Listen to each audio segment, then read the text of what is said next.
Greetings. Happy Friday. Steve Deace is here. Sadly with a full crew. That's right.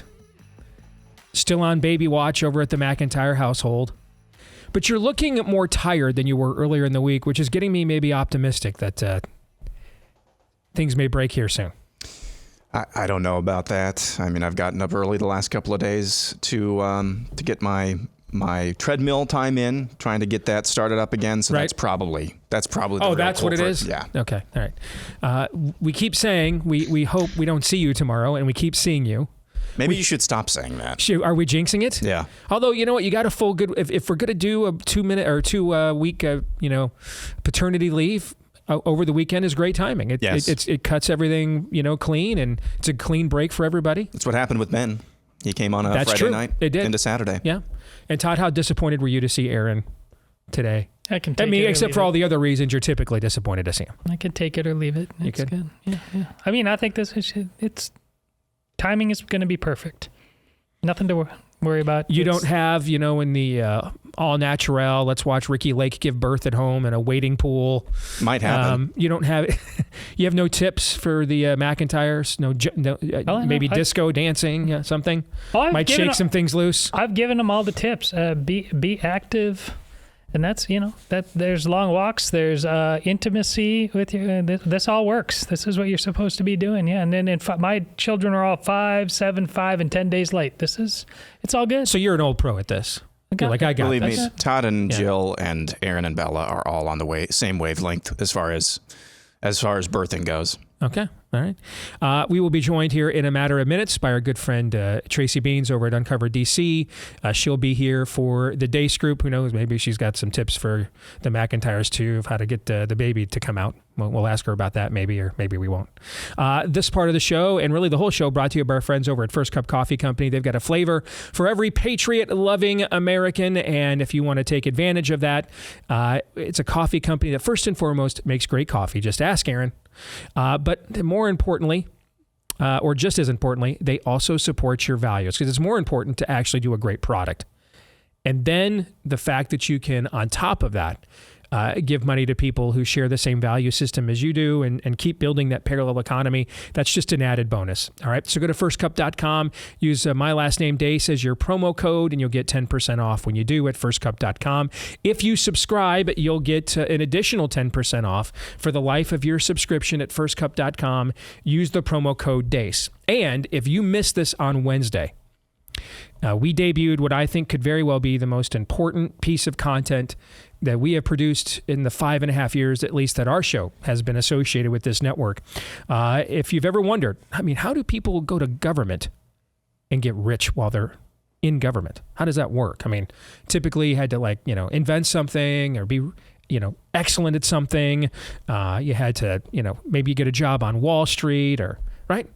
There were, kind of traditional paths to getting mind-numbingly rich. Now just get elected to Congress. Drive the country into the ground. You guys saw yesterday Speaker Mike Johnson saying, well, that's coming up. Yeah, is that coming up? Yeah, well, we'll get into that then. I won't spoil it. But, this is why you need to see this. Names are mentioned on both sides of the aisle. Actual dollar amounts are put out there. This is must-see TV. It's called Bought and Paid For: How Politicians Get Filthy Rich. It's available now only on BlazeTV. If you want to see this, go to DaceOriginals.com, my last name. So that gives you the promo code for $30 off an annual subscription right away. All right? DaceOriginals.com. I promise you, this will not disappoint, and stay all the way to the end. Agreed? Oh, absolutely. Stay all the way to the end. But I'm going to tell you right now, you may need, after seeing this, might need to go get a workout in, particularly with a punching bag. The bile will rise. Okay. Go to DaceOriginals.com and get $30 off at DaceOriginals.com. You do not want to miss Bought and Paid For. It's fantastic and infuriating. And we have coming up next hour, your turn on a Feedback Friday. But before all of that, let's get it started with the Deace Group.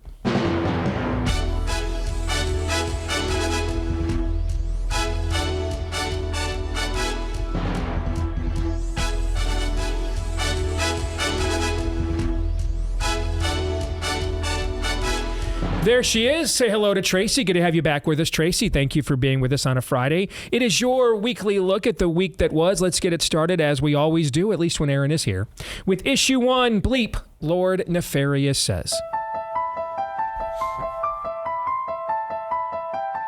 Coach, you just talked about, what a massive weekend this is, obviously, for women's basketball, women's sports in general. One of the major issues facing women's sports right now is the discussion topic about the inclusion of transgender athletes, biological males, in women's sports. I was wondering if you would tell me your position on that issue. Damn,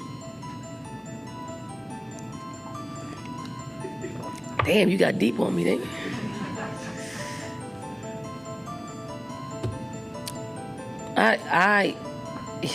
I'm under the opinion of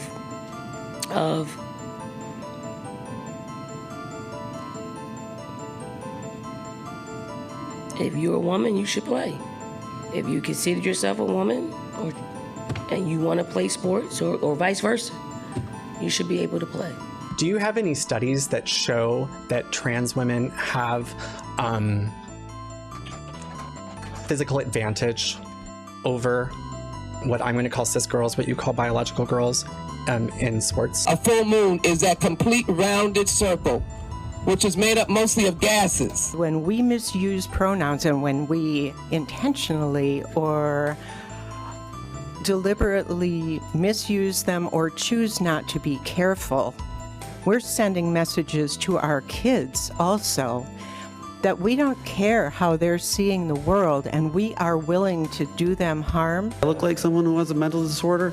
I mean, some people would say that in the affirmative, but that was a rhetorical question. It's not like O.J. Simpson was the leader of the civil rights movement of his era. You know, he wasn't a social justice leader, but he represented something for the black community in that moment, in that trial, particularly because there were 2 white people who had been killed. My view is now that we have abortion where everybody wanted it from a legal standpoint, the states will determine by vote or legislation or perhaps both, and whatever they decide must be the law of the land. In this case, the law of the state. Did Arizona go too far? Did Arizona go too far? Yeah, they did, and that'll be straightened out. When I was a member of the judiciary, I saw all the abuses of the FBI, the terrible abuses over and over and over, the hundreds of thousands of abuses. And then when I became speaker, I went to the SCIF and got the confidential briefing from sort of the other perspective on that to understand the necessity of the Section 702 of FISA and how important it is for national security. We have a great law on the books right now. If that happens, we will be a state where we will not be taking the lives of our unborn anymore. This total ban on abortion that the Arizona Supreme Court just ruled on is out of line with where the people of this state are. Free, free Palestine! From the river to the sea, Palestine will be free. I'd like to go back and talk to election night or election day 2022, Steve, and tell him, as he had just spent an entire election cycle basically drooling over Carrie Lake and is anticipating very much that she's going to be elected governor of Arizona that night. I would like to go back and tell him that in a year and a half, the employee that you rely on to literally produce almost any signature piece of broadcast talent is going to include her in Bleep Lord Nefarious Says. And you won't be able or have a rationale or a reason justifiable other than your own crush to push back and argue with it. I can't even, I'm sitting there that afternoon at Blaze Studios with the red shirt, waiting for the red wave, posing with the Christopher Reeve Superman suit that Glenn's got sitting there in the front office. And you come and tell me that? Better have your dukes up, man. I mean, we are throwing hands. And yet, here we are. Either die a hero. It doesn't take, you don't have to live very long to become the villain these days. No. Have you noticed that? About 10, 15 minutes? I mean, we're becoming villains, Tracy, like, the lifespan of a gnat. 20 minutes, quick mate, and you're dead. Okay? So, Tracy, let us go to you. You have waited long enough. Ladies first, and you're the guest. What was the worst of the worst that you just witnessed? It was I'm stuck between Johnson and the transgender stuff because I've been working so much on that topic over the past couple weeks. I just did a whole big report this week on how the American taxpayer is paying for gender assignment surgeries in the military. So I think that between the first few clips and the Mike Johnson, I'm kind of tied. The Mike Johnson one a little bit more because we did a space, Steve, with Thomas Massey to raise some money for him. And I asked him straight out, why do people do this? Why do people change their mind on FISA, on 702? And he told me, literally word for word, Chip Roy was in there too, exactly what Mike Johnson just said and what he just did. He's like, this is what they do. They get the congressmen that are, against it, and they scoop them up and they give them a classified briefing, and they tell them how scary the world is and how if we don't have this, then everything's going to go wrong and blah, blah, blah. And they buy it, and then warrantless searches are just illegal throughout the land. So, Tracy, I know we are redefining things nowadays, like, what's a woman, for example, redefining things. Do you know when we changed the term wrote me a check to classified briefing? Do you know when that term changed and evolved as well? Did we get the memo on that? Or we just break some news here on the show that wrote me a check now means or showed me something going on in my personal life? Wrote me a check or showed me something going on in my personal life now means classified briefing. Is it? Aaron, make a note of that and make sure Victoria knows that for when you're gone for 2 weeks and she's filling in. New terminology just dropped. Wrote me a check or showed me something going on in my personal life that's embarrassing now means classified briefing. Do I have that right, Tracy? Go ahead. I'm sorry. It actually happened at the same time as they changed the definition of pro-life. What a week. By the way, that Mike Johnson thing, guys, that's a total, I don't even know what to say. This isn't going well, Steve. I know. Can we talk about Taylor Swift? Yeah, but you want to talk about a lost the plot moment. What Mike Johnson is saying is, you're not in charge of your government. He's admitting this. That your priorities and laments are not the priorities and laments of your elected officials, but the priorities and laments of government are there. Priorities and laments. He's openly admitting this under the guise, of course, of a biblical worldview. And I hate everyone that played a hand in making this guy speaker for this decision, because we could have gotten all these things from McCarthy and I could have blamed it all on him. And now I've got a guy claiming biblical worldview with one of the highest profiles in America doing this stuff to us, which just makes what we're trying to do here even harder and harder. Go ahead, Tracy. I'm sorry. I so much to say. Don't worry, guys. You guys don't need to know.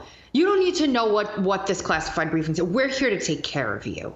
And we need this. Mm-hmm. Don't worry about all that information behind the curtain. It's not of your concern. You guys aren't smart enough. You're not equipped to handle the level of classified briefing that I just got so that I can protect you from the boogeyman out there, which actually is just the intelligence community. That's basically what he said.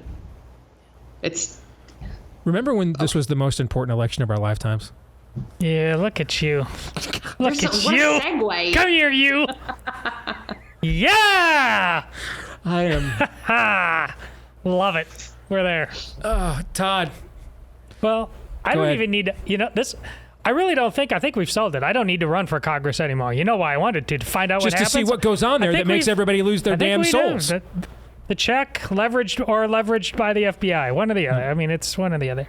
And Tracy, you're right over the target in talking about I don't know what to choose.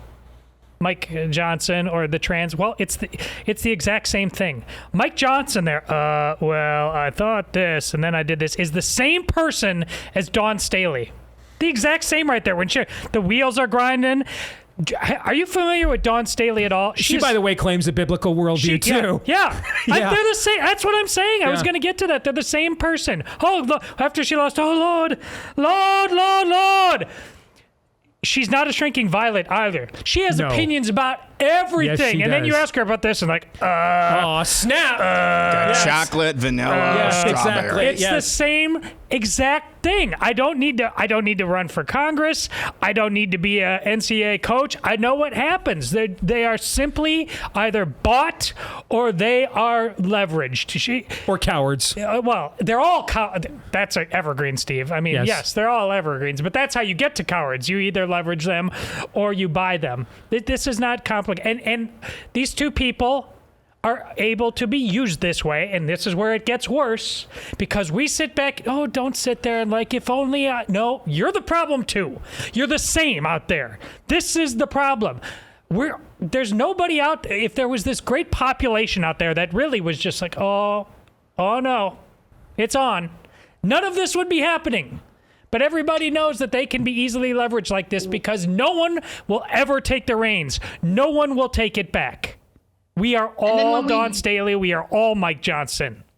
When we do it, when we take the reins back, we get scolded for it. Oh, they're a great company. Buy the beer. Yeah. They paid Dana White $100 million. Yeah, just stop hurting a great American company. Correct. Yeah. Don't do that. Don't do that. Come on, guys. Just let it go. Just buy the beer. Yeah, that's the everyone I'm talking about. Tracy's absolutely right. The only thing consistent on our side, as the great prophet, the formerly once with this great prophet known as Glenn Fry, once saying, the grift is on. I mean, it's on your screens. The grift is on. That's the only thing that is consistent on our side.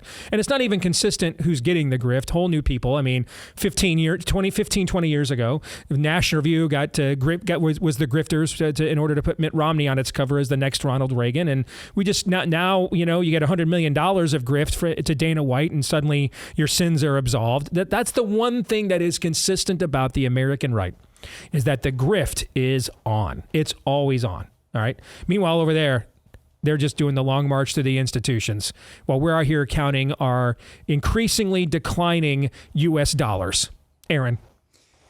Well, this has been a very serious and dour, and deservedly so, reaction to Bleep Lord Nefarious says this week. I will say what my favorite part of the montage, if I may say so myself, which I'm going to do thusly. Indeed, rate yourself. Yes, rate myself is, I think it's the... You have 100% biblical worldview. You are qualified. Indeed, I do. Yes. The state legislator out in Colorado, I believe it was a state legislator. I'm not totally sure about that. Either somebody giving testimony, getting up there to the lectern and saying, do I look like somebody who has a mental illness? And then the look on that guy's face and the sound, the timbre in his voice as he realizes what he just spoke out into the ether.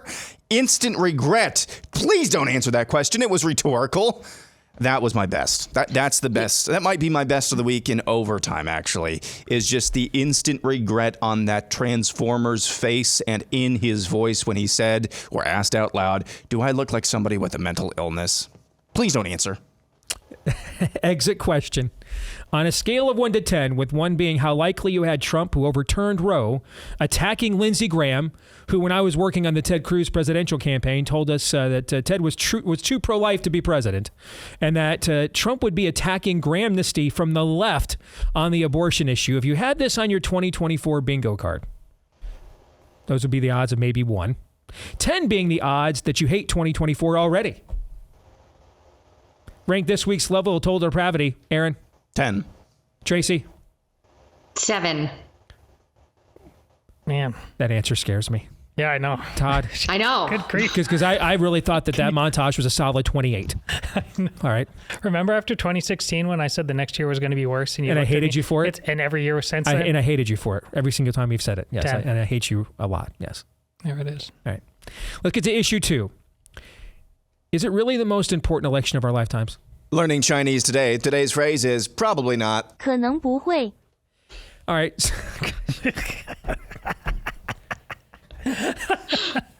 All right. I told you it was short. You did. But it packed a punch. We're doing this topic so we hold me accountable to the same standard I like to hold everybody else. Because I have been pretty adamant about this since January of 23. All right. But here's the thing. I have to be honest. I mean, it should be, given what is at stake. I mean, go through all the cost of living increases on the various items we talked about on the show yesterday. I mean, it should be, right? I mean, we went from Abrahamic Accords to now we're concerned that Iran may attack Israel and really blow up what's going on in the Middle East beyond even what we're seeing now, right? It should be, right? Mm-hmm. It should be. But it seems like we are collectively behaving as it is not on a daily basis. I mean, just look at this week. Of all the issues facing the country, we've only heard Joe Biden speak about canceling student loan debt, and for reasons only Allah knows, of all the things to finally come out of the Mar-a-Lago cocktail lounge and discuss, Trump decides, hey, let me throw a turd in the punch bowl of my own base and try to turn the Republicans into a pro-choice party in April. When there's literally 5,000 things he could have come out and attacked Joe Biden on and advanced his own message, he decided to point his weapon at his own side in a very McCain-Romney-esque play and not eat the chicken sandwich. What the hell is this? And so I got to ask, because I think given the stakes, it should be, but our behavior completely, and when I say our, collectively, the collective body politic, which frankly, doing what we all do for a living, we're a part of, the collective behavior of both candidates, media, everything on every side of the body politic says it's really not that serious. There's not really that much going on. Just whatever, man. Whatevs. Well, you know what I think? I mean, I've said it out loud on this show months ago. It's not the most. And it's because of what I said in my first answer. Collective us. We're all Don Staley. We're all Mike Johnson. We can point fingers and say that's stupid. Most of us behave that way in our lives. Most of us. Are people still talking to you about the foul call and the UConn-Iowa women's basketball game from last week? Is that still in your feed? There's that. Yeah. In Iowa. There's what Iowa evangelicals voted for in a 2-1 margin. Down in Arkansas, where my daughter goes to college, right there, somebody rightly pointed out that the way they welcomed their new basketball coach into town was like literally a cult welcoming its new leader. We have all kind of things we care so much more about than being citizens of the United States of America, the only nation ever founded by a creed where our rights are God-given. And we all know this to be true. How can it possibly be the most important election of our lifetime when people so obviously don't give a rip? Aaron. Depending on the day, I fit the category that you just ended on, Todd. Sometimes I just don't give a rip. And I think some of your sentiment, Steve, not all, but some of your sentiment can just be attributed to both of these candidates, both being Biden and Trump, are known quantities. Both of them are old, either 80s or pushing 80s. So that I think that can be attributable to those two factors, but that's not all of it. Meaning they can't run at the same pace of what we're accustomed to in a presidential election? And there's just no sense of, hey, is this truly a change agent? Is this truly a moment in history? That's just harder to reach that conclusion when you have two very, very well-known individuals who most of the country, quite frankly, I believe still has their mind made up over. And even amongst the right wing, who maybe were on the other side, although the small side, as we saw, of the primary, wished for a different result, desired a different result, but have come to the conclusion of, we got to vote for Donald Trump.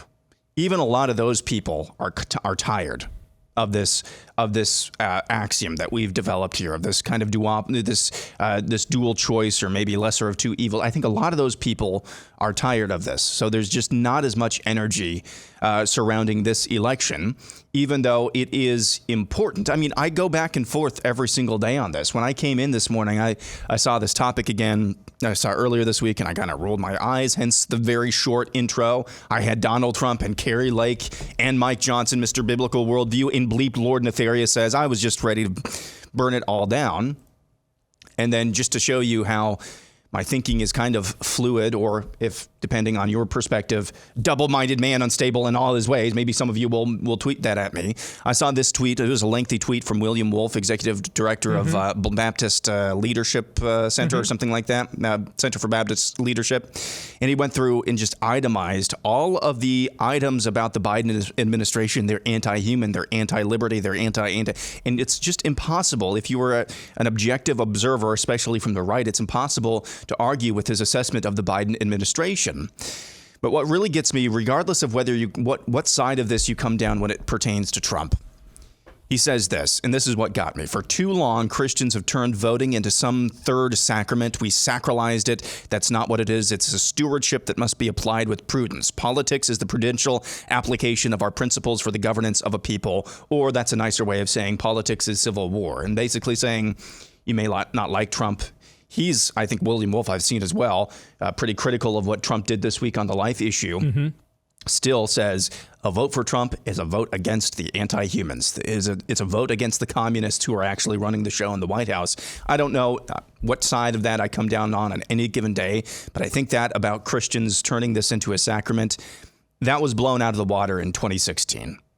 A lot of the people who held on to that, a lot of the people, not all the people, but a lot of the people who held on to that ended up being like David French. So again, my message is the same as it was, I think, yesterday.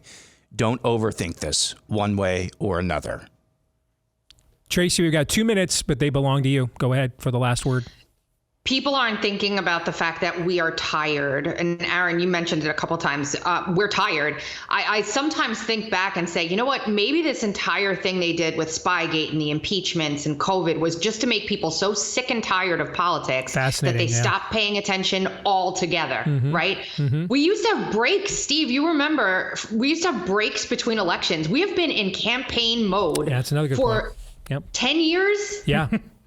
We haven't had a break, not a breath. It's constant, 24/7, every news channel.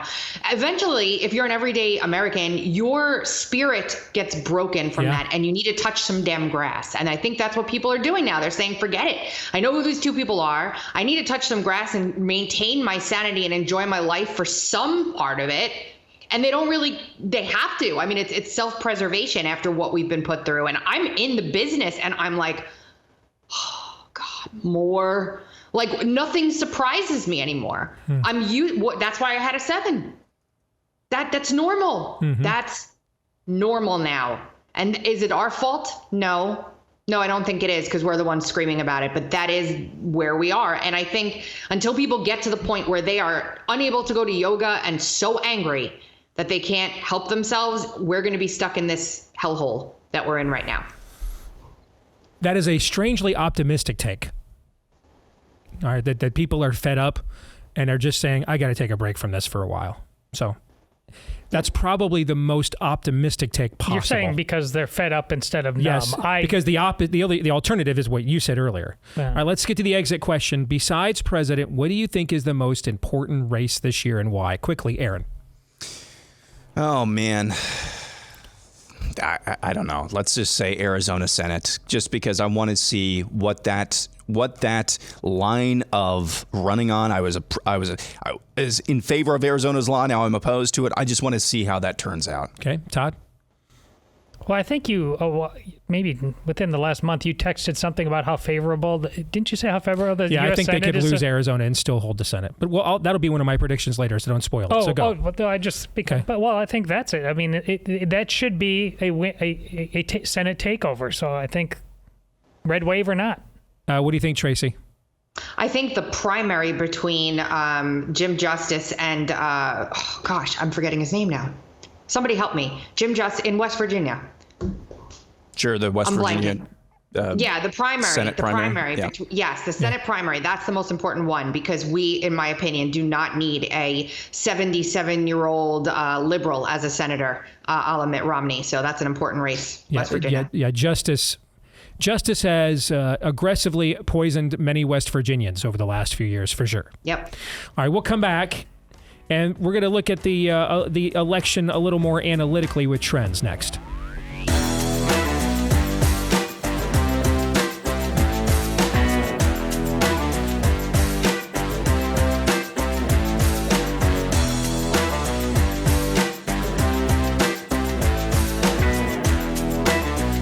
We are so proud of our partnership here at the Blaze with our friends over at Preborn. They have, with their approach, it's amazing. You know, you line up your methods and principles with what the only undefeated being in the history of the cosmos reveals, and you tend to be more successful than when you don't. It used to crack me up when people told me I wasn't pragmatic enough, and I'm like, what is more pragmatic than the most powerful being in the cosmos put his thoughts into a book? Let's read it and do what he said. What's more pragmatic than do what the undefeated guy did? Do you know what's more pragmatic than that, Todd? No. I don't either. That's why we try to do that as often as we can on the show. Correct. Our friends over at Preborn, they do that. They understand that true persuasion and heart change and conviction comes when you have truth and grace. You have them both. And so they meet mothers out on the street or at their clinics who are thinking of murdering their children. They confront them with the truth via ultrasound that is a person, has its own heartbeat, that's not a clump of cells, okay? That's its own person that you are contemplating killing. And that approach over the years, followed by grace. You know, one thing we do sometimes, if not too often, on the pro-life side is we romanticize too much what it means when a woman in a crisis pregnancy chooses life. My mom did at 15. That wasn't a happy story for many years. I mean, she had to drop out of school, go back, get her GED. You know, she's in a situation now where, you know, maybe she's not making the most... she's not taking a responsible amount of time, maybe marrying a guy that she met for a couple of weeks. You think it's true love, but turns out he's got a lot of demons. I mean, this was not an easy way to live. Now, my mom would tell you now, 50 years later, it's the best mistake she ever made. But this is why they need grace too. These moms that choose life, they're not contemplating killing their children most of the time because they're in a fulfilling relationship, but because they're not. Okay, and that's where they come in with prenatal care, postnatal care. All of that is also done free of charge, provided they've got donations that are tax deductible from people like us. If you'd like to make one, dial pound 250, say the keyword baby on your mobile phone. That's pound 250, say the keyword baby, or do what our family does when we donate. This is even simpler. Just go to preborn.com/Steve. That's preborn.com/Steve. Let's welcome back in Tracy Beans here for this week's Dace Group from Uncovered DC. Also, mention your podcast that you do every morning, Tracy, and where people can see that if they want. Dark to Light. It's Dark to Light. You can see it on Rumble or on X or on Getter, and then it drops audio where all podcasts are listened to at 2:30. All right, there you go. Let's get to issue 3 of your weekly look at the week that was. What's changed here in just about 60 days? According to Polymarket, a leader in political betting, here are the current odds for who will win each swing state come November. In Pennsylvania, Biden has the edge, 58 to 42%. In Wisconsin, Biden has a 6-point lead, 53 to 47%. In Michigan, Biden's up 55 to 45%. Nevada, Biden's up 52 to 48%. In Arizona, Trump leads by 2, 50 to 48%. In Georgia, Trump leads by 16 percentage points, 58 to 42%. And in North Carolina, Trump leads 70% to 30%. Again, those are betting odds according to Polymarket. Back in February, Polymarket had Donald Trump with a 20% better chance of beating Joe Biden, 53% to 33%. Now that lead is down to 2 points, 46% to 44%. All right. Let's talk about what's happened here. 60 days ago on Valentine's Day, Trump held a 19-point lead in the betting markets. That is gone.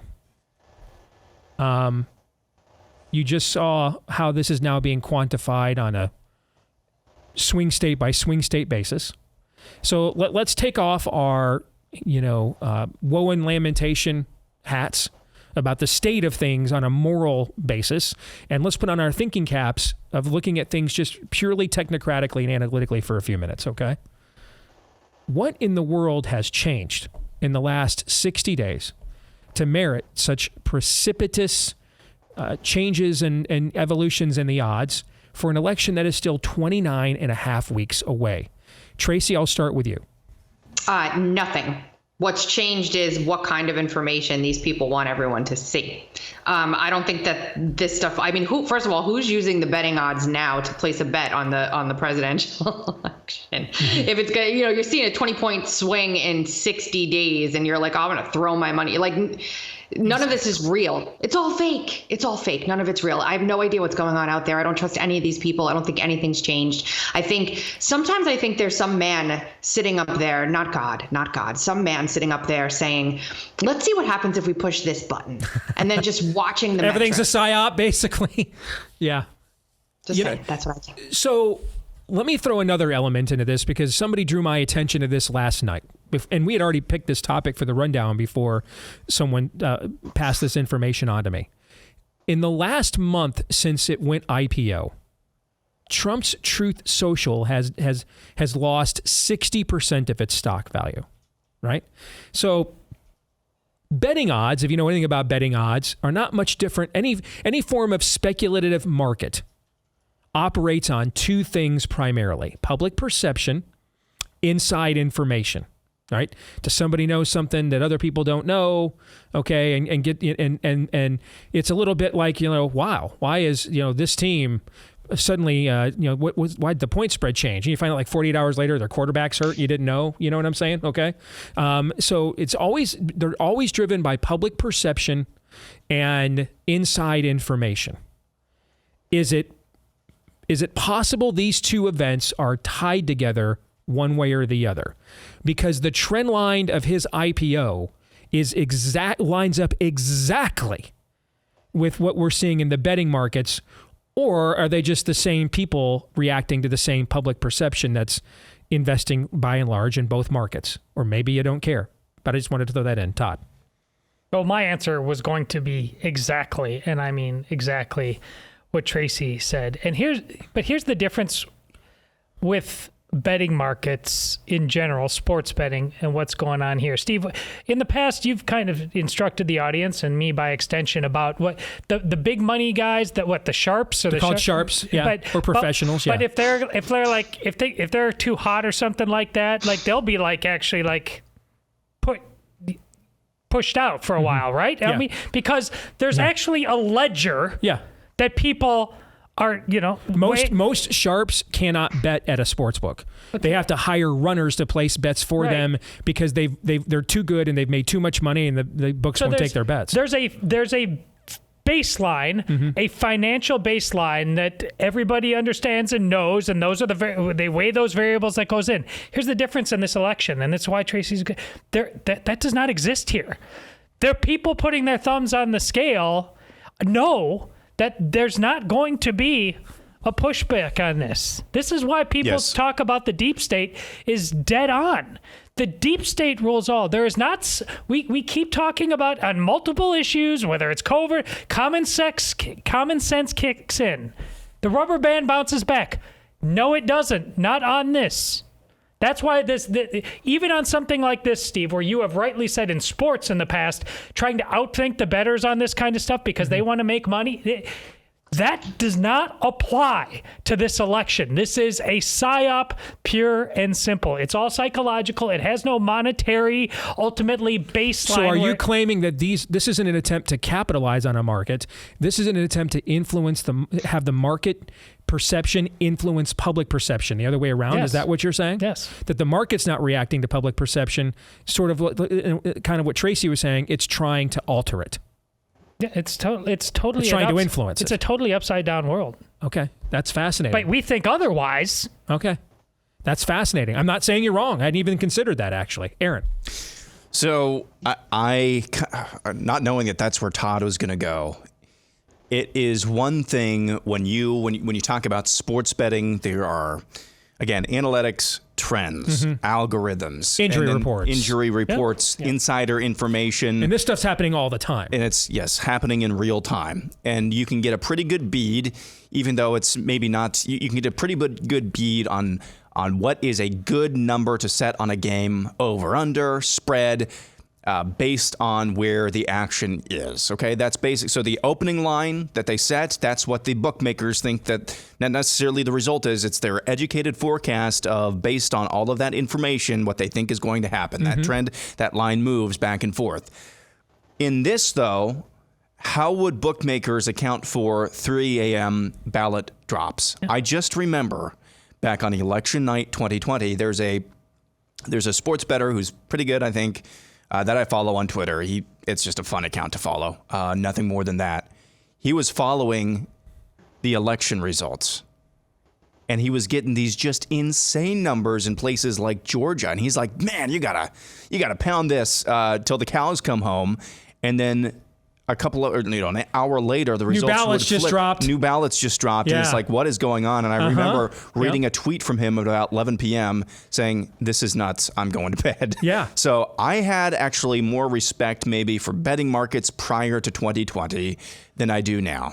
So along the lines of what Tracy was saying, it's kind of all AstroTurf. It's kind of just fake right now. Yep. And whether it's the motivation of we're trying to use these betting markets to shape public opinion in the same way that we've surmised or at least theorized that polls are being used and have been used in the recent past to do the same thing. I don't know what the case is. I just think in my heart of hearts, my gut reaction is they're just not reliable snapshots, not even snapshots of where we are. Okay. Well, let's get to it. Go ahead quickly. Can I add one thing? Yep, I'm quickly. so sorry. Yep. How many real insiders do you think there are, contrary to how many grifter insiders there actually are, and how are those people influencing markets? That's all I will say. That's an important distinction, because you can't do that in sports wagering because you're not playing in the game. You're not making the coaching decisions. In this case, though, you might be able to get a hold of the candidates or be involved in the campaigns and much more directly influence these things. That's an interesting point. So thank you for interjecting that. Let's get to the exit question. Speaking of useless projections, let's get to one. All right. So 30 weeks out, this is my current projection of where I think, if the election were today, what I think would occur. I think the Democrats would win 275 to 263 in the Electoral College. Agree or disagree, Todd? Agree. Tracy, what do you think? Disagree. Disagree which way? I think the Democrats will have a few more states. You think they would win a few more states? Okay. Yeah. Aaron?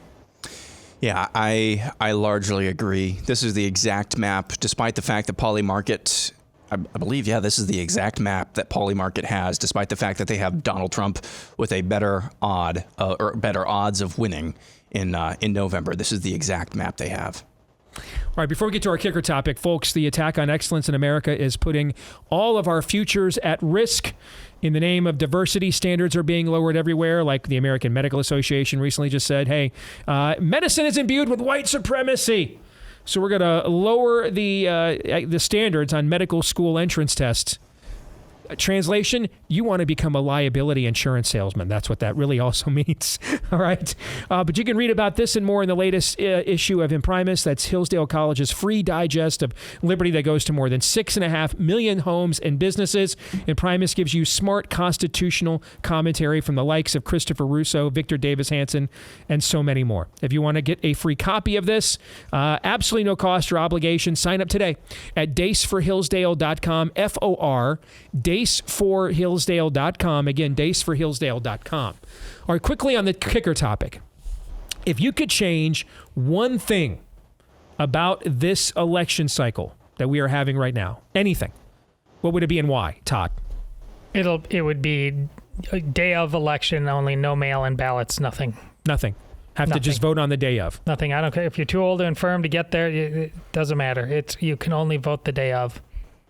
All in favor? Aye. Aye. Aaron? RFK Jr. chooses Mike Rowe as his running mate. I think we'd all be in favor of that too. Tracy Beans or a Druid who went to Burning Man celebrations from BlackRock. Yeah. Or you could do that instead. Do that instead. All right, Tracy, go ahead.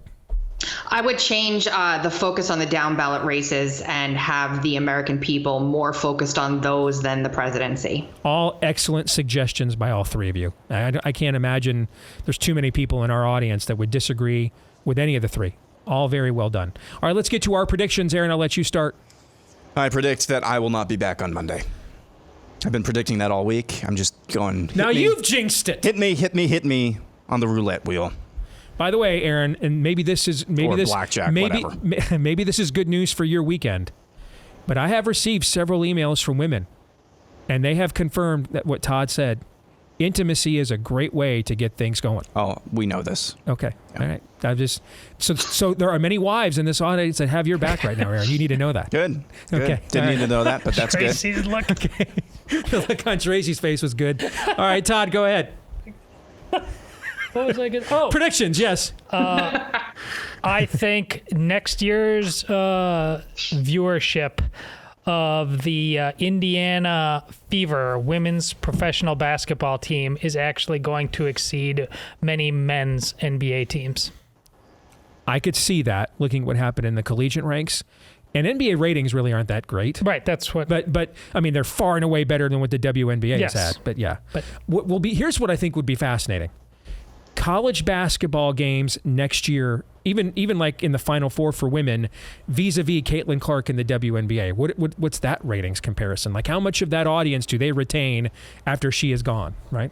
All right, Tracy, what's your prediction?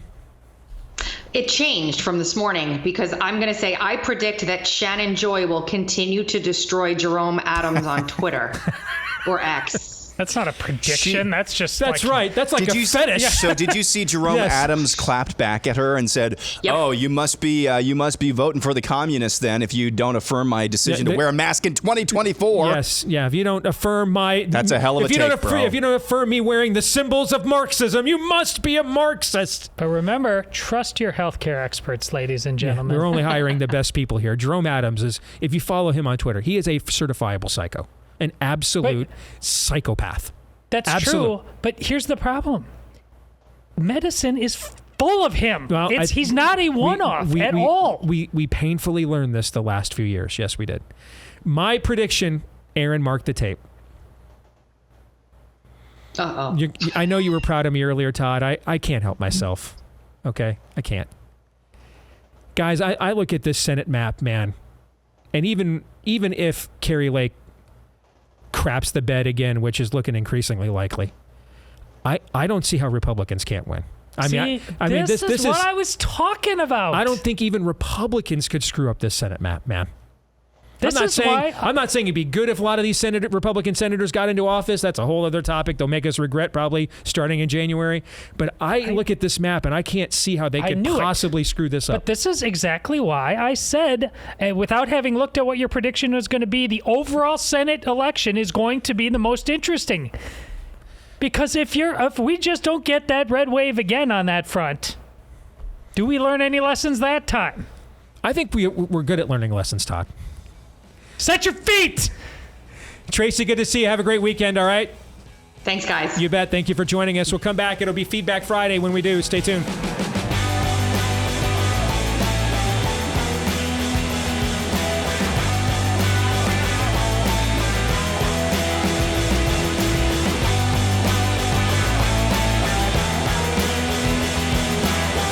All right, back here on the Steve Deace Show.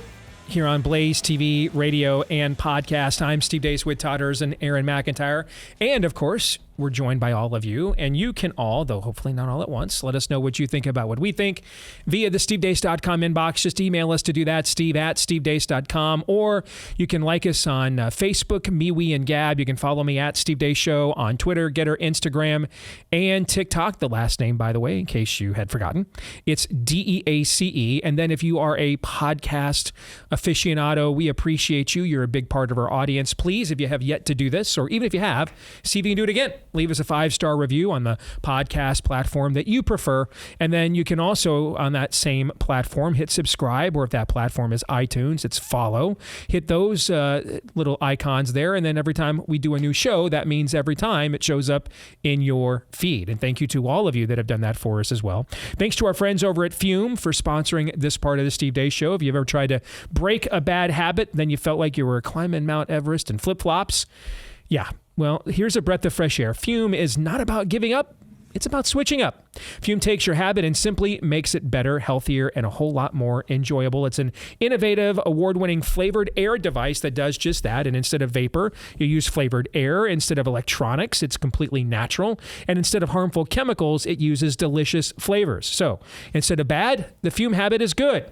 It's a habit you're free to enjoy, and it makes replacing your habit easy. Your Fume comes with an adjustable airflow dial, so it's designed with movable parts and magnets for fidgeting too. That gives your fingers a lot to do, which is helpful for de-stressing and anxiety while you're breaking your habit. Plus, Fume just released a magnetic stand for your Fume, so there's no more losing it around the house. It's right there. You can spin it and fidget with it with your Fume, and you can start that off right now. You can start that good habit off right now by going to tryfume.com/Steve. That's tryfume.com/Steve. You want to try the Journey Pack to get you started. And they're giving our listeners and viewers 10% off if you use my code Steve. If you want to start the good habit, that's much easier. You can do that at tryfume, F-U-M, tryfume.com/Steve. Get the Journey Pack and use my code Steve to get 10% off at tryfume.com. All right, are we ready for some Feedback Friday? Hit it. Sure. All right, let's get it going. Let's start with Jeremy. He says, 15 years ago yesterday, I was sentenced to 10 years in prison for robbing a gas station. I was 18 years old when I was arrested and 19 years old at my sentencing. I grew up in the church, but I walked away from God 11 months prior to this. When I was sentenced, I'd become a baby Christian. Now I'm 34. I've been out of prison for over 9 years. I graduated from Bible college in 2019. I got married in January of 2020. We have 2 boys, ages 3 and 1. I got my CDL last year, and we are trying to publish a pro-life children's book. God is great and my life has been transformed. We are also planning on getting involved with a pregnancy center nearby. Thank you for what you all do. God bless.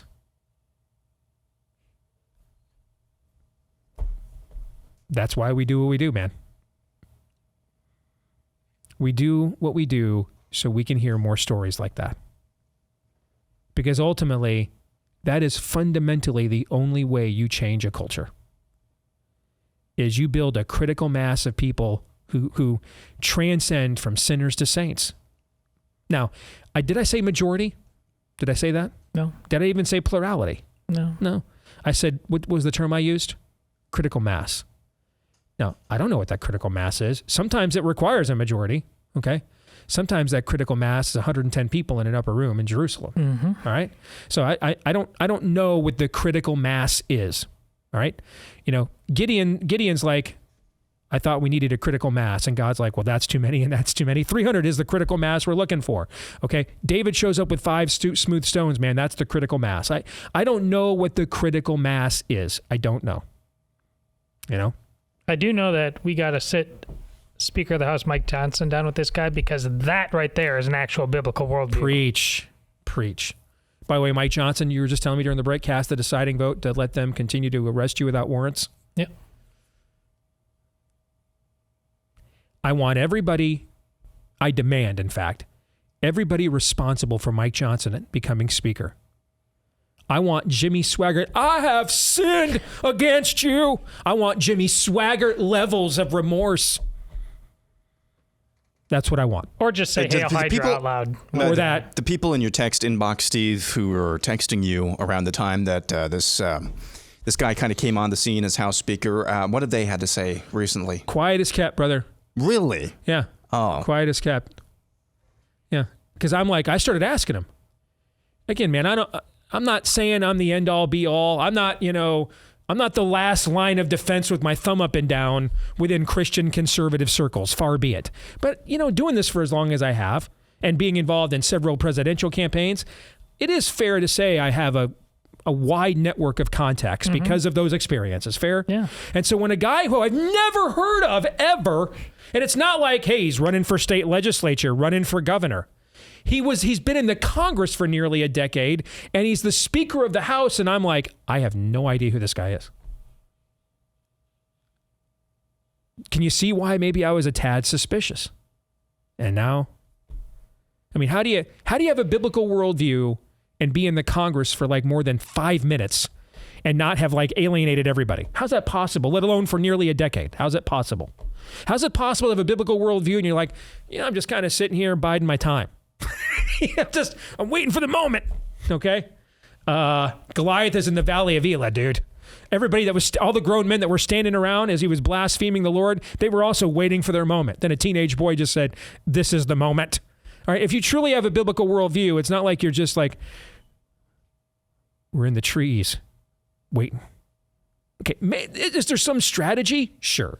right? Even Jesus says at times in the Gospels, now's not the time to go tell everybody what the miracle that you got, right? Okay. What about 8 years? You just kind of waiting there with your biblical worldview, voting on legislation for 8 years, and you're waiting for the right time to spring out on everybody. No, you're not Sun Tzu. You're Dorf on golf, okay? Or something worse.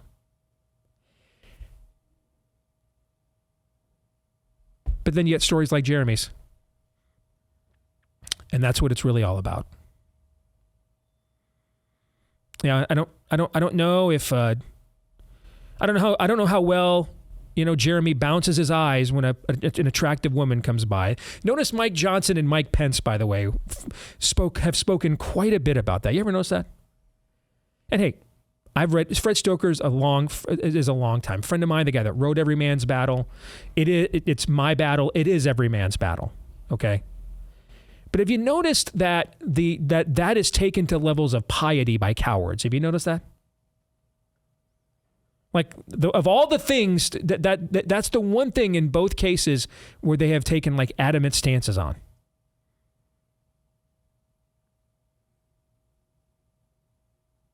But then they can't apply that courage everywhere else. So I reject your piety and I raise you a Jeremy who once robbed a gas station and went to prison and has experienced true grace in his life and therefore truly understands, because he's been on the wrong side of the equation and not too distant futures and pasts. And so he knows how the darkness is still fresh to him. And he understands that it's going to probably take a little bit more than I bounce my eyes when Miss Yoga Pants comes into the Planet Fitness to get this thing done. Might take, getting elected Speaker of the House and showing you actually have a set. Might take some of that. I'll take a Jeremy over all of your biblical worldview, flip boy, nice boys, any day of the week, twice on Sundays. All in favor, say aye. Aye. Yep. Thank you for that note, Jeremy. That was a great encouragement to us, man. God is good. Carol says, let me stop before I read Carol's note. I struggled to include Carol's note because it was going to open up a can of worms that, for me personally, I'm not comfortable with. And then I realized that's exactly why I need to read Carol's note. Because I have said and done exactly what Carol is wrestling with right now. Okay? Carol says, in past years, I told family members that if they were voting for Democrats who are pro-abortion, that means you have blood on your hands. How can I now vote for pro-abortion Republican candidates?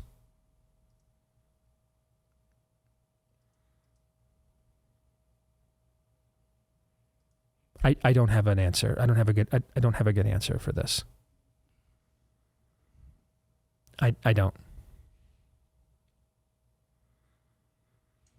I don't know what to tell you. That's why I wasn't going to include your note. Because it was very convicting to me. I've done this too. Isn't this a redux of that conversation you had with your old friend, the late Jonathan Narciss? Oh, yeah. When in fact, I said this to him to his face. Mm-hmm. And his response was what? I mean, you said, how can you vote for a party that how can you advocates for baby killing? And most of the times he didn't vote for him. He stayed in their party. I mean, how can you even work with these people on any level? And his response was what? He goes, hey, show me the Republican. Now, this was 15, 20 years ago. Yeah. We are better. We have some people that are better on this now than back then. Okay. Although it appears the current leader of the Republican Party is trying to make that no longer the case. But he looked at me and said, well, tell me who then in your party I should be aligning with right now that's going to do something about this. And not just give speeches. Not just campaign on it, raise money on it. And I really couldn't come up with anybody. Because that's pretty much all we were doing back then.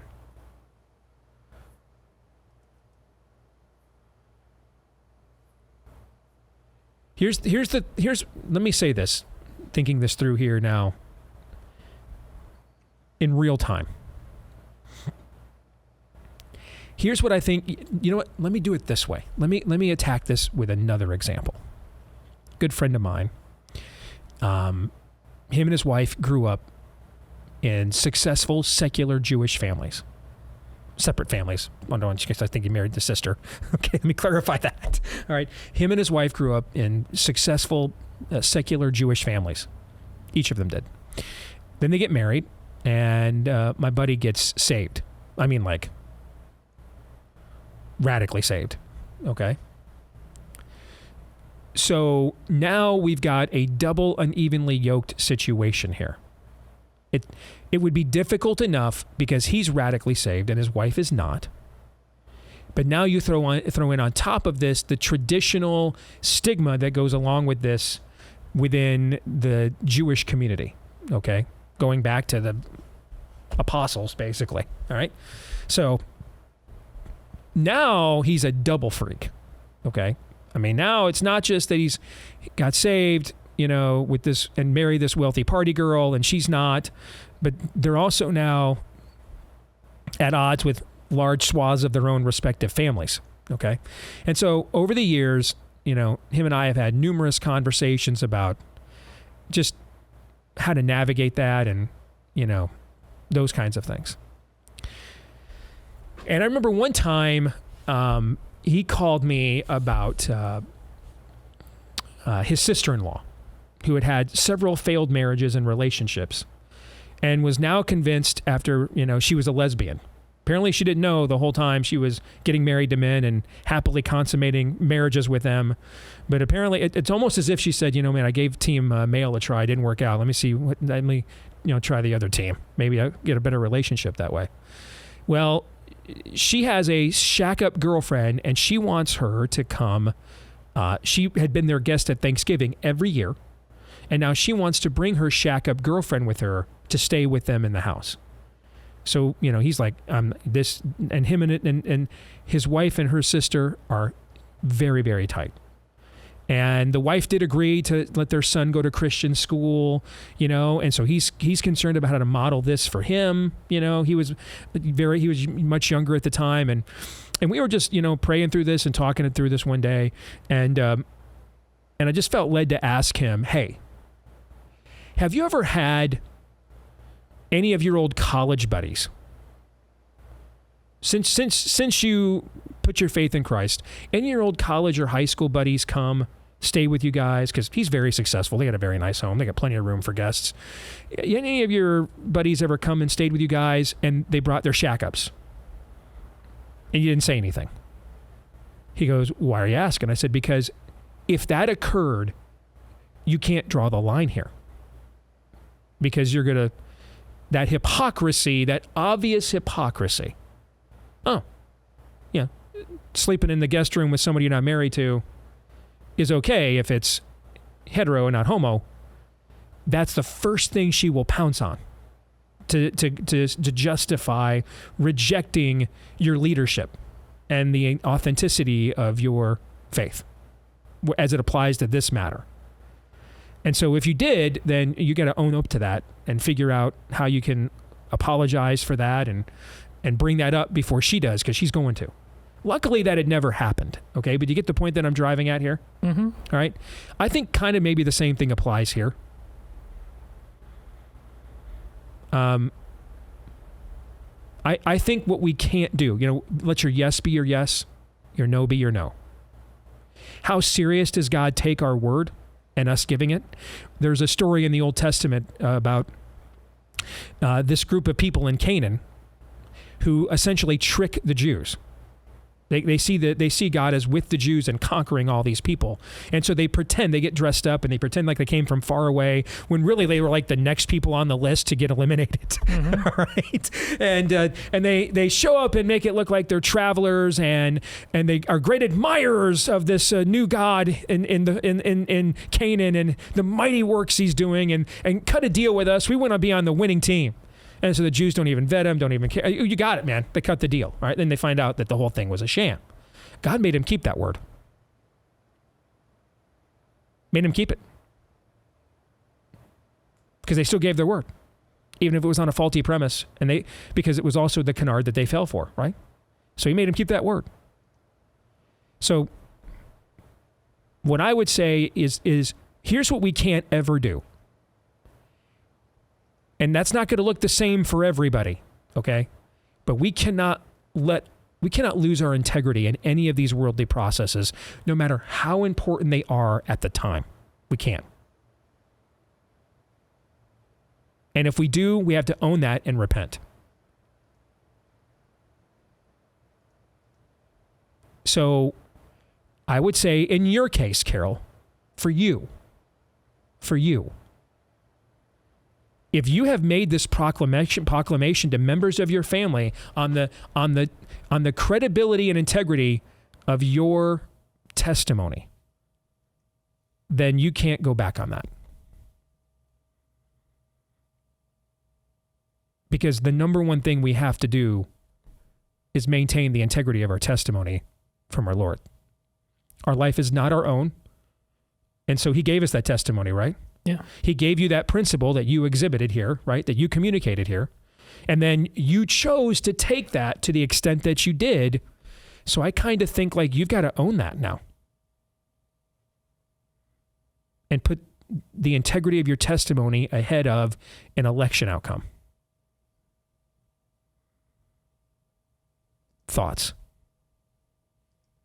Yeah, that's good advice as it applies to her and her unique standards. Like this, I think, would apply universally. How it's applied would be unique to your situation, like her unique situation. Yeah, and that's what my next point was going to be about now, how taking what you did with her and applying it universally. Just notice what Steve at no point even tried to do. And I don't even think he mentioned this person's name once. What Steve said has nothing to do with the name Donald Trump. Obsessing about him, or it had to be you, your relationship with the Lord, the life you've walked. Donald Trump is probably going to up the ante. He's going to make this harder for more and more people. I think by the end of this campaign, he will say you should have a constitutional right to an abortion. Yeah, that's what I think will happen. So, and within the Republican Party and others around, I'm just saying, if you try to make this a unique riddle about Donald Trump, you have so diminished the power of your faith by making him the plumb line. Mm-hmm. That's my point. You're basically the Southern Baptist Convention, because that's what that denomination did. He's not the plumb line. The Republicans aren't the plumb line. Your baseball team isn't the plumb. God's the plumb line. We keep doing this in reverse. We keep trying to find a way to make our faith somehow fit into what our idol really is. Steve wouldn't let you do that. The example he said about things you've said before to other people, that's your testimony. Donald Trump is not your testimony. Be clear about that first and foremost. Amen. And lest it's easy. It's so easy to do. It's so easy to make whatever mascot du jour your testimony. It's the easiest thing to do. But what is a good definition of faith? It's a good definition of faith, a belief in things unseen. Mm-hmm. It's easier to place your faith in things you can see, even through a screen, in our fallen nature, than it is to place your faith where it truly needs to be. And this is for believer and especially, by definition, unbeliever alike. It's still easy in our fallen nature, in the battle against our flesh, to put our faith in things we can see. It's better to relate to people the things we can see will save us, instead of what should truly be our plumb line for how we view everything, especially the most important issues of the day. So be encouraged. This is not unique to this time. It will not be unique in the future. It's not unique in the past. But we do have to keep first things first every single day. This goes for all three of us on this show as well. Because I can tell you, I'll just speak for myself, the way I think in the morning, given what the news that I consume, the information that I consume, these guys can tell you, it'll change by 5 p.m., 6 p.m. Hopefully it's because I'm trying to put everything through that plumb line. Sometimes it's because I'm not. And sometimes it's just my flesh speaking. That goes for everybody within the sound of our voices. Amen.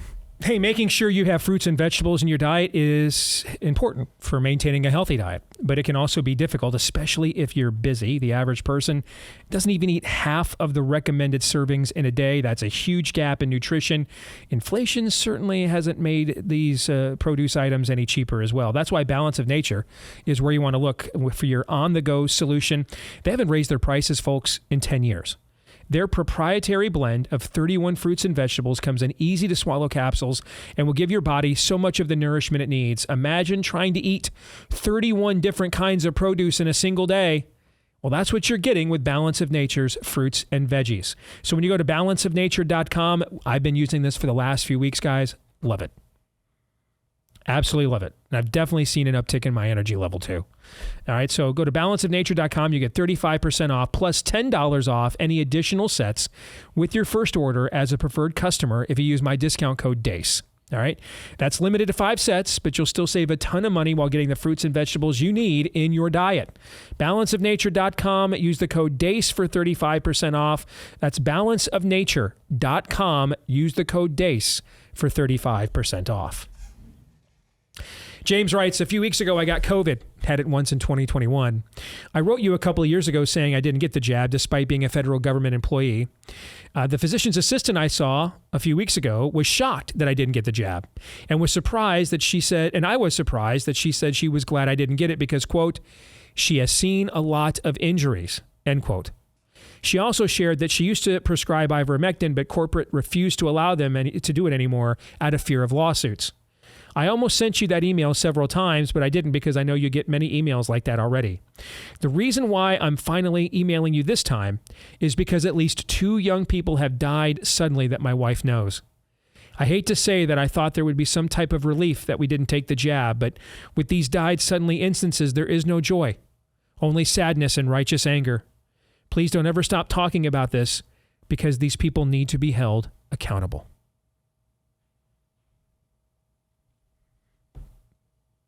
I mean, we had a member of Congress say yesterday that ivermectin is a horse dewormer. Ivermectin won the Nobel Prize in 2015 as a medication for human beings.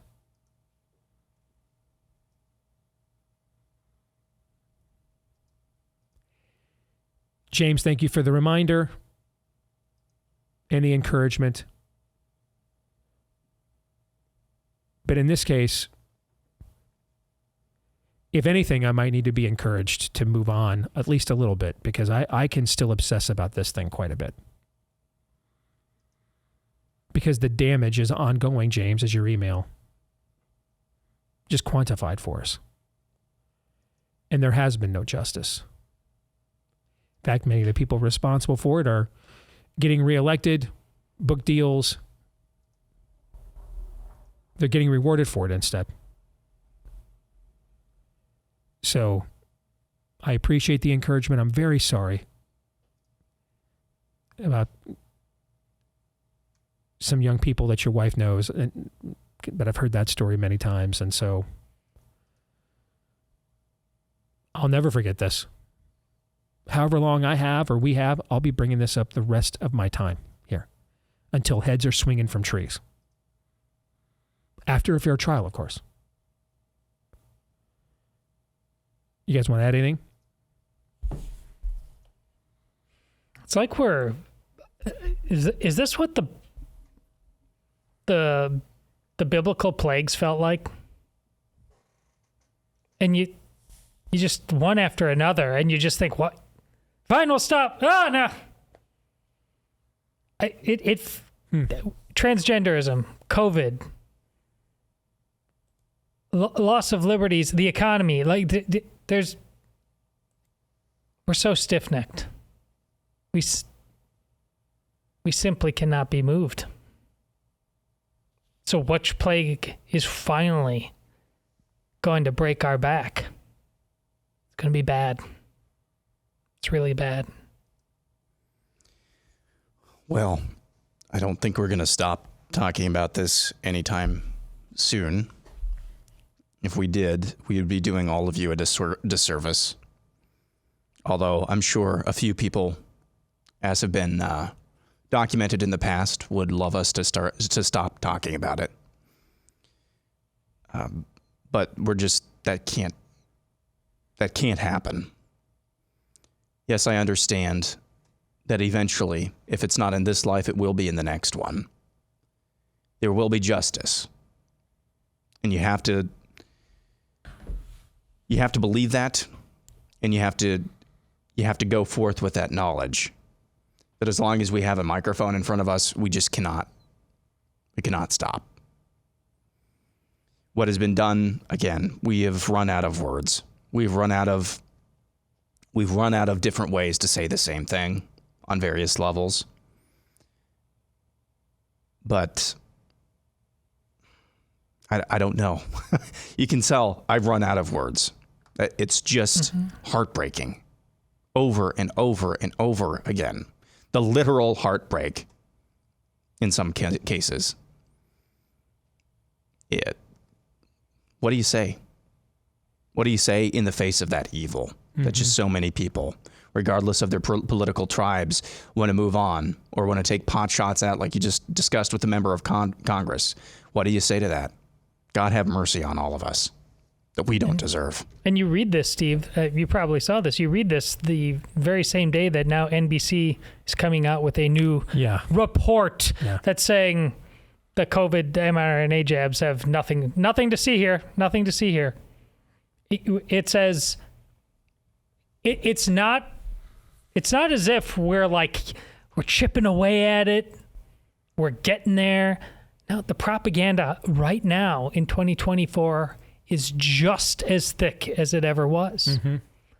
And the want of a lot of people who should know better to hug that propaganda. And again, there's no demand. There simply is no demand for just the magical power of vaccines is so intoxicating. They have been. This wasn't just a COVID thing, and this was my point all along. We have been conditioned for so long. I know we think we're free. We're rats in a maze. We're Pavlov's dog.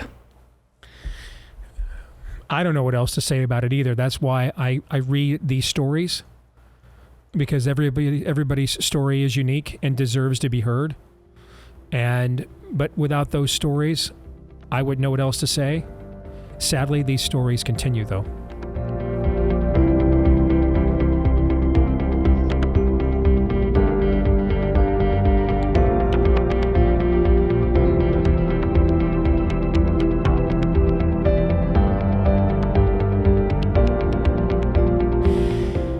So the house across the street yesterday had a for sale sign in the yard.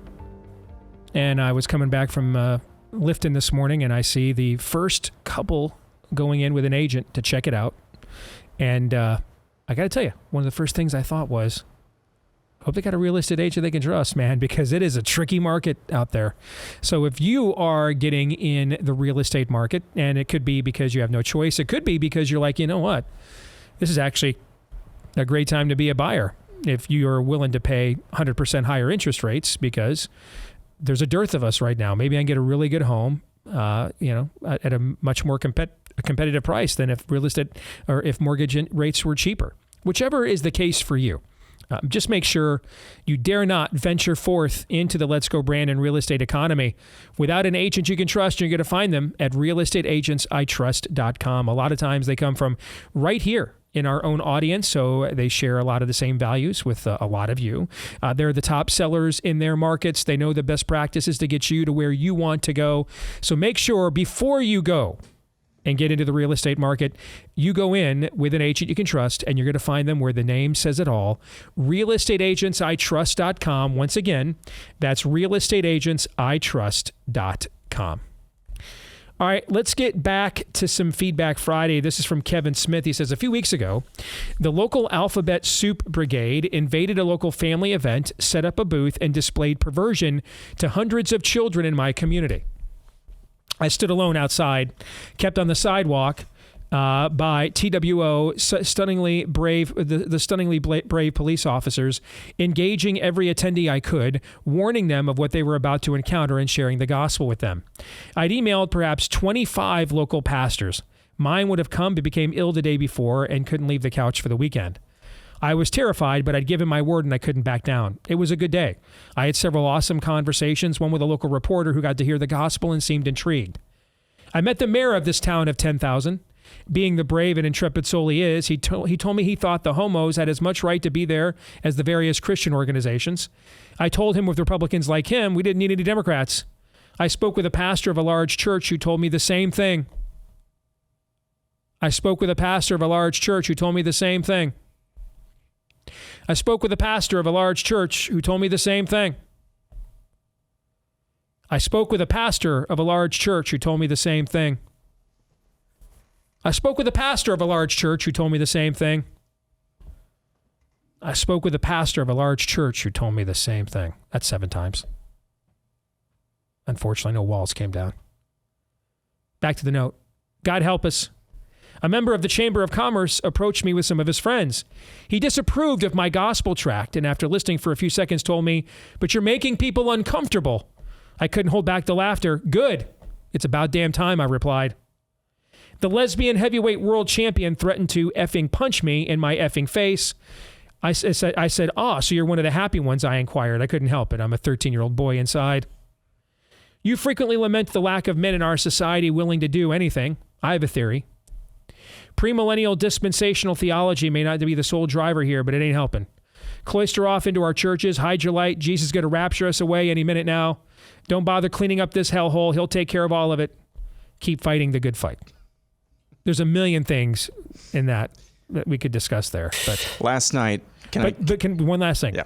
The thing that sticks out to me is I spoke with a pastor of a large church who told me it was totally fine to peddle perversion in front of the kids. They had a right to do that. That, to me, more than anything, is what sticks out to me. Hey, go ahead, Aaron. I just want to interject that about the eschatological comment at the end. Last night I went to B-dubs with one of my buddies, and I went on this spiel about just some critiques, concerns I have about premill eschatology with him, to the point where I could see the look on his face where it's like, "Aaron, would you stop talking now? Just shut up. Stop talking." This morning I get in and I see this tweet from Marco Rubio, and it says, barring some last-minute development, Iran is going to attack Israel. The response and risk of escalation will depend on what and how they attack. And I sent that to this buddy on Twitter.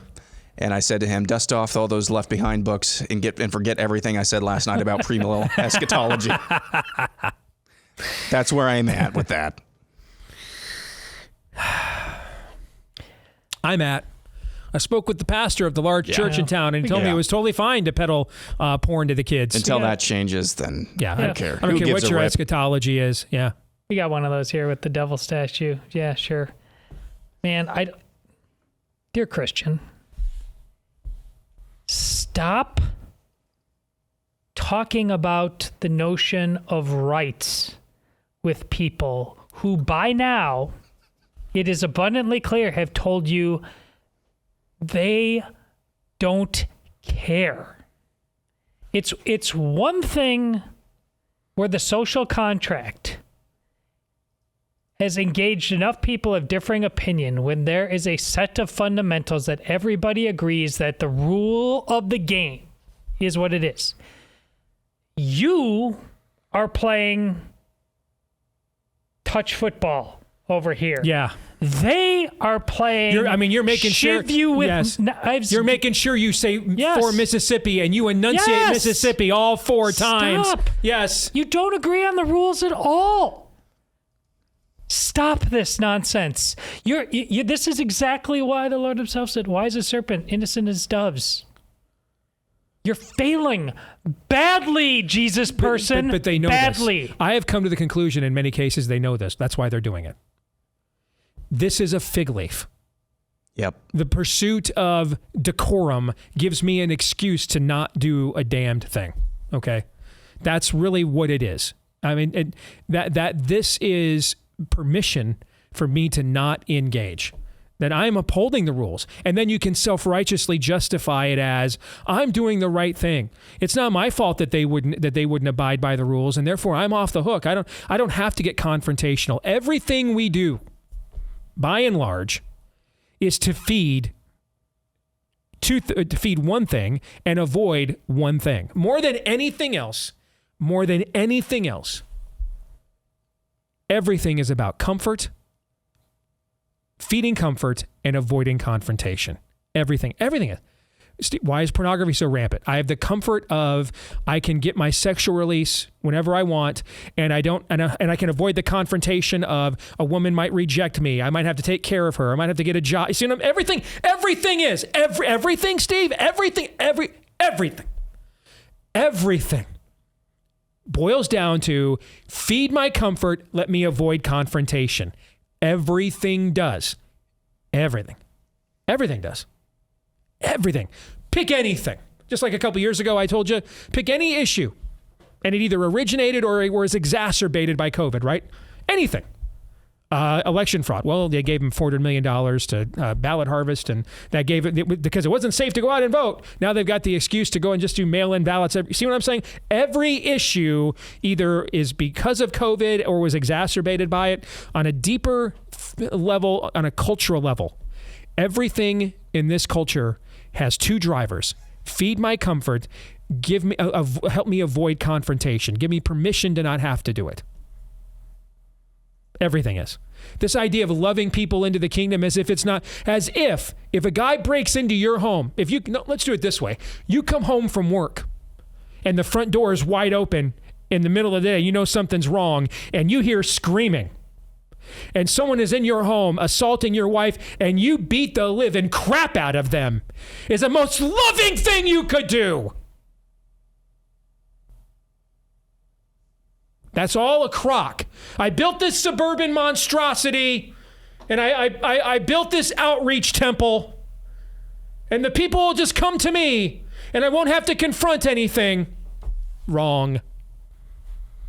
You built a temple to yourself. That's what you built. It's happened before. Solomon did the same thing. Everything is to feed comfort and avoid confrontation. Everything is. Those are the two twin towers. Those are the Isengard and Mordors of America. Feed my comfort. Give me an excuse to avoid confrontation. This is why we go after the men so often. Because whom is to take the lead in God's economy when it comes to confrontation? Whose job is that? Yeah. Ours. As we pointed out many times, Eve is being tempted. Where's Adam? Did the enemy wait until Adam was gone and corner Eve on his own? No. He's standing right there, doing nothing. Nothing. Absolutely nothing. A chapter ago, he's given dominion over all of creation by the Creator. He could have literally snapped the neck of the serpent right there. Did nothing. And ever since, everything is about feeding our comfort and avoiding confrontation. This is why our colleague Jason Whitlock is having the event that he's having in Nashville on June 1. All right, it's called the Fearless Army Roll Call. If you want to go to this event, presented by our friends over at Preborn, it's an encouragement and in fellowship of men to get together and perform and have not just the obligations that God gave them, the honor. It is an honor to have children and to get to provide for them, to get to protect them, to get to nurture them, to get to watch them grow. That is an honor. So if you want to go to this event, fearlessarmyrollcall.com is where you can go to reserve your spot. fearlessarmyrollcall.com. Get your tickets today at fearlessarmyrollcall.com.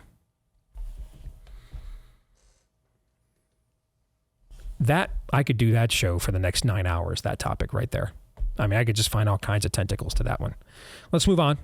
Mike writes, I just watched your episode on YouTube that was titled People Only Want Cultural Christianity. It hits me pretty hard because I do read the Bible daily, I pray daily, and I'm presently working on a close friend of mine. You'd love him. He's also a diehard Michigan fan, and I want him to know Jesus. He was a hardcore atheist, but now, in his humbled state, admits that he doesn't have all the answers. So we started last night attending a group gathering at a church of agnostics or a group gathering at church for agnostics who are questioning the truth. When I hear you talk, I don't want to be the Christian who hears the word and is excited but withers up. I want to finish the race. I'm reaching out to you as you spoke of complacent Christians. This is not what I want to be. I just don't know what the next step is. I'm hoping you can shed some insight, as living for Christ is what I desire, but perhaps I'm not living to my fullest potential. I appreciate you and your thoughts if you have any. Thank you, Mike. Number one, the mundane is okay. Much of your life is not going to be me answering an altar call at Promise Keepers. It's going to be me mowing the lawn, getting Noah up for school. Why do we know the names of the masons who laid the foundation of the temple? You ever thought about that? Like, why do we know all these names of all these workers and they don't show up anywhere else? Because maybe by comparison, the work they did was mundane compared to a prophet, bringing woe and lamentation, but that doesn't mean it was not very important. Nothing wrong with the mundane. Nothing wrong with, I'm going to glorify God in everything I do. That's number one. I'm going to try to glorify God in everything I do. At work, my relationships, I'm going to try to do that. Number two, I'm going to make myself open when opportunities present themselves. You're doing that. You had an atheist buddy. God has used you to help move him to an agnostic. You're engaging him. You're looking for opportunities. By the way, you're not engaging him, by the way. Can we throw that word out? You're confronting him. You might be doing so in an engaging manner, but you have confronted him. That's good. So look for opportunities to confront. Again, confrontation isn't a method or an attitude any more than love is. Like I said a few minutes ago, would it be what's the loving thing, to go in and ask the person assaulting my wife to please stop, or to beat the hell out of him until he does? What's the more loving thing, do you think? You know the answer to that. Of course I do. It's the latter. So confrontation, let's not create a ditch that goes the other way, an idol that goes the other way. Confrontation isn't a tone either. It's not a behavior either. It's a mindset. I mean, listen to the email I just read from the guy. Went out there on the street. Hey, I had some good conversations. We joked around, but he's confronting people, right? Confrontation isn't a tone any more than love is. Love is an action and a motivation, and that's what confrontation is. It's a motivation that leads to action. That's the same thing love is. Motivation that leads to action. So you're doing that. And here's the third thing. I would urge you to do exactly what you're doing with this note. Keep asking. What more could I do? What am I missing? That keeps your heart humble. That lets God know that you're available. And he'll give you more opportunities. And if you're faithful in this little bit, he'll make sure that you have an opportunity to be faithful even more. It doesn't require like a 400-page book or a 25-step plan. I want to live for the glory of God. I'm going to take advantage of the opportunities that he gives me to confront. And I'm going to remember the confrontation. When God confronts Adam after the fall, what does he do? Adam, what you doing? We don't have words that idiot, fool, come over here. Not that was undeserved. And not that God does not do that at times in the Bible. He does. Okay, again, but just as love is not a tone or behavior, neither is confrontation. When sweet mama, when you dropped a 4-letter word in Nana's house, and Nana gave you that look in between while she was making you your favorite banana bread or blueberry muffins, that was a confrontation, was it not? It was. And you were like, my bad, Nana, won't do that again. No, you won't, son.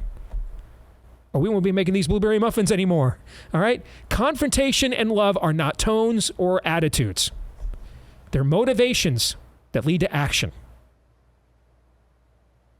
So try to glorify God in everything you can, everything you do. Take advantage of the opportunities to confront this world when he opens them up to you. And then make yourself available for further opportunities. I think it's just really that simple. Didn't say it was easy, but I think it's really just that simple. It's okay. The mundane is okay. Not everything has to be a great event. In fact, most things aren't going to be. Before we get out of here, don't forget about our friends over at Patriot Mobile. Thankfully, one place where the parallel economy is fully available to us is with the one product we all pretty much have to have nowadays to thrive in modern society, which would be our mobile phones. Make the switch today. If you're a veteran or first responder, let them know when you're going to make the switch. They have extra ways of saying thank you for your service. All of us who make the switch today to their outstanding customer service team, and they'll make sure you can keep your phone, switch your phone. You can keep your number, switch your number. They'll customize it for you. Make sure you use my name, Steve, as your promo code to get a free activation when you go to patriotmobile.com/Steve. That's patriotmobile.com/Steve with the offer code Steve. We're going to stick around and do overtime for Blaze TV for subscribers. For the rest of you, have a great weekend. Until then, Monday, Romans 8:28.